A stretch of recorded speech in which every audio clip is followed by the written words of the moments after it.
Hi, this video will showcase how to fetch the latest bank account transaction by identifying the last row in a bank transaction book. Let us begin. In the file system, I have an input file for bank transactions. It has 4 columns: transaction ID, transaction date, withdrawal amount, and deposit amount. I am now in Process Studio. I have created a project and workflow, latest bank account transaction. Let us start creating the workflow. Drag and drop a Microsoft Excel input step. In the step, change the spreadsheet engine. Browse your bank transactions file. Select the file. Click Add.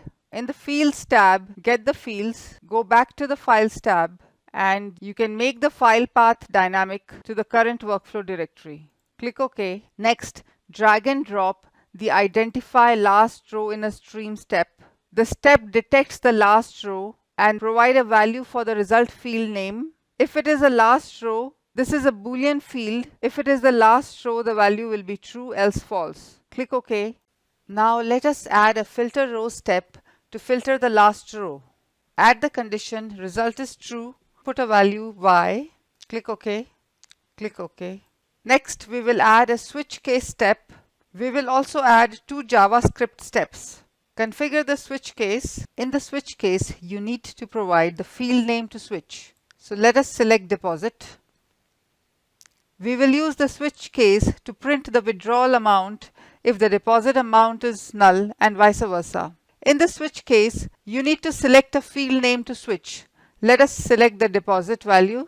The data type for the switch case is number. You can add a conversion mask, a decimal symbol, and a grouping symbol. If the value is null, let us select the modified JavaScript value step, and by default, let us connect it to the modified JavaScript 2 step. Make sure the modified JavaScript 2 is selected here. Click OK.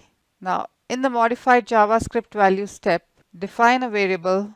Withdrawal amount is equal to the withdrawal field value. Click on Get Variables to return the withdrawal amount into the workflow stream.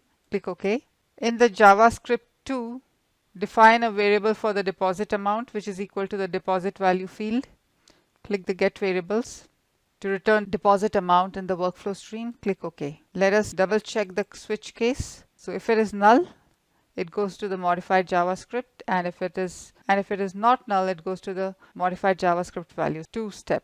This completes the workflow. Let us execute it. Let us go to the preview data. Here you can see all the 6 transactions in the bank statement, which also go to the Identify Last Row stream. And you can see the result values, which is yes for the last record. So we'll filter the records for the last record. And in the switch case, in the preview data, the withdrawal amount is not null and the deposit amount is null. So if it is null, it goes to the modified JavaScript step and displays the withdrawal amount. Whereas if you check the modified JavaScript value 2 step, the rows are not passed here, as the switch case directs the flow to the modified JavaScript value. Now you can take the withdrawal amount in an Excel output step or other output steps. So in this workflow, we saw the use of Identify Last Row in a stream to filter the records based on the result, and we use the switch case to print the withdrawal amount or deposit amount, whichever is not null.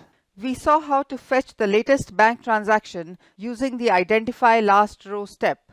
Thank you for watching.